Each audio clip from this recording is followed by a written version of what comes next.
Good evening, students.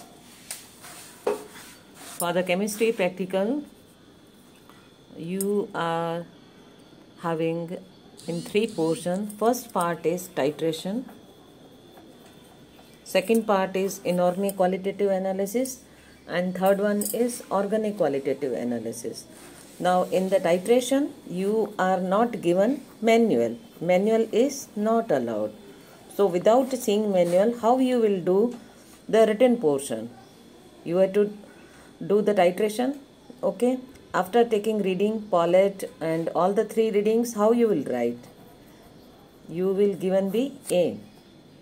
You are having 3 titration in your course, that is KMnO4 versus ferrous sulfate 7H2O hydrated, KMnO4 versus ferrous ammonium sulfate 6H2O, and third one is oxalic acid H2C2O4 2H2O. Okay, from these 3 any one you have to do. Okay, any one do of 18 marks, 6 for Viva and 5 for journal, which is certified from your schools. Already I gave you. Okay, so we are starting our written portion. How you will write? You have to write first burette. In burette you are filling whatever the normality is given, 0.1 normal N, KMnO4 or whatever the normality, it is written in aim. Then pipette. In pipette or in flask you can write.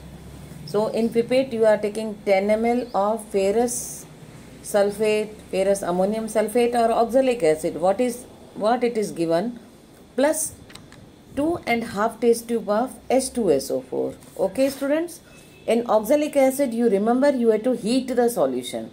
In ferrous sulfate and ferrous ammonium sulfate, heating is not, but in oxalic acid you have to heat the flask up to 70 degree, less than the boiling point. Okay, so in oxalic acid you remember you have to heat it.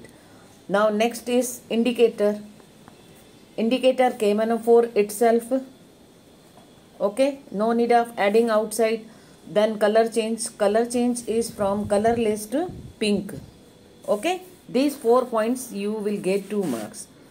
Then ionic equation. Now how you will write ionic equation? First of all you write KMnO4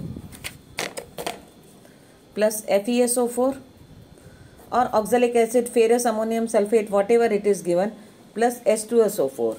This is not ionic. How you will do the ionic? You have to cut K. You have to write MnO4 minus 1 plus you have to cut this SO4. So this is Fe plus 2. From this acid you have to take the H ions for acidic. That will convert into Mn plus 2, Fe plus 3 and plus H2O. And then remember the balancing. In this way you have to do. Now come on to this side page. You have to write the observation table. Otherwise in the paper you can write observation table. Make a good observation table. Like that. Okay. Here you have to write the readings, initial, final and then difference. This is first reading is Paulette reading. Every time initial is 0, final should be in whole number, whether it is 10 or what. Then difference is 10. It is in mLs. First reading, second reading, third reading. Then at last you have to write the mean. In mean no initial and no final. So if you are getting 10 Paulette, then you have to move within 9 and 10. So next reading 9.3. Other reading 9.4, 9.5. Now all these 3 readings should be close to each other. They should follow the rule of accuracy and precision. Already I taught you. All the 3 readings should be equal to each other. You take the mean of these 3 readings. So maybe it comes 9.4 or 9.5, whatever you are getting. Okay, now 10. If you are getting 12, then you have to move within 11 and 12. If you are getting 11, then you have to move within 10 and 11. Okay. So in observation table you will get 10 marks. If your mean and expert's mean is correct, means if expert is getting 9.4 and you are also getting 9.4, then you will get 10 marks fully. But if your reading is 9.5 and expert is 9.4, if you are getting 9.6, so plus minus error, every step you will lose 2 marks. Okay, so be careful while taking the reading. Okay, so we completed this portion. Now we are starting calculations. How you will get the marks in calculations? First you have to write the molecular weight. Molecular weight of FeSO4 7H2O or ferrous ammonium sulfate or oxalic acid. You have to remember all these. Then equivalent weight. Okay, if you are getting 278 for FeSO4 7H2O, molecular weight and equivalent weight will be same in first.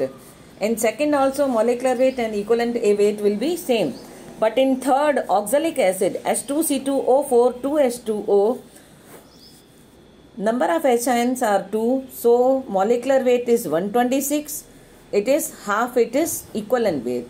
This is for hydrated. Okay, for anhydrous 2H2O you have to take minus 2 into 18, 36 you have to do minus, so molecular weight is 90 and 45. Okay, so you have to remember all the molecular weight and equivalent weight of all these threes. Now you have to find first step, that is normality. Okay, normality. Normality is equal to N1 V1 is equal to N2 V2. Here known you have to write here KMnO4. Unknown normality which is given in AIM FeSO4 ferrous ammonium sulfate or oxalic acid, unknown should be this side, so it will easier for you to do the calculation. See, normality of unknown, that is unknown X normal. V1 means the volume you are taking in pipette. N2 means you are given the normality of KMnO4, that may be 0.1, 0.08, whatever they are given. And KMnO4 you are going to fill in burette. So that is the reading, maybe 9.5 ml. Remember all the units are very compulsory. X normal is equal to 0.1 normal multiplied by 9.5 ml divided by 10 ml. In this way you do calculation and you will find like that normality, X normal. Okay. So first step is normality, to do the calculation of normality. Now second calculation is grams per liter. Now here you have to follow two steps. First for hydrated and second for anhydrous. For the hydrated, first of all you write the formula grams per liter is equal to normality into equivalent weight. Normality 0.095 or whatever it is coming, equivalent weight for the ferrous sulfate and the ferrous ammonium sulfate is same. Okay, or 394 whatever. For anhydrous means you have to minus it, FeSO4 7H2O, FeSO4 278, 7H2O, do the minus and whatever you are getting that you have to calculate. So here are two steps, normality into equivalent weight for hydrated, that is molecular weight name, equivalent weight you have to take, and anhydrous equivalent weight is different. Okay. Now third is molarity. The formula of molarity is grams per liter upon molecular weight. You are knowing grams per liter is equal to normality into equivalent weight divided by molecular weight.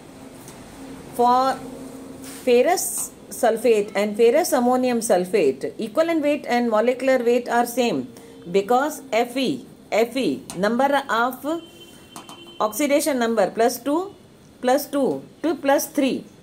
So molecular weight and equivalent weight will be same. So they will be cut and you will get the normality and molarity same. Okay.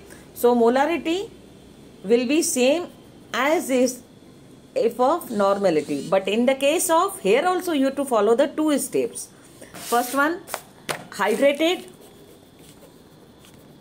and anhydrous. Okay, in molarity also, in 2 step. You have to do the calculation grams per liter upon molecular weight. Grams per liter is equal to normality into equivalent weight upon molecular weight. Equivalent weight and molecular weight for the oxalic acids are different. How?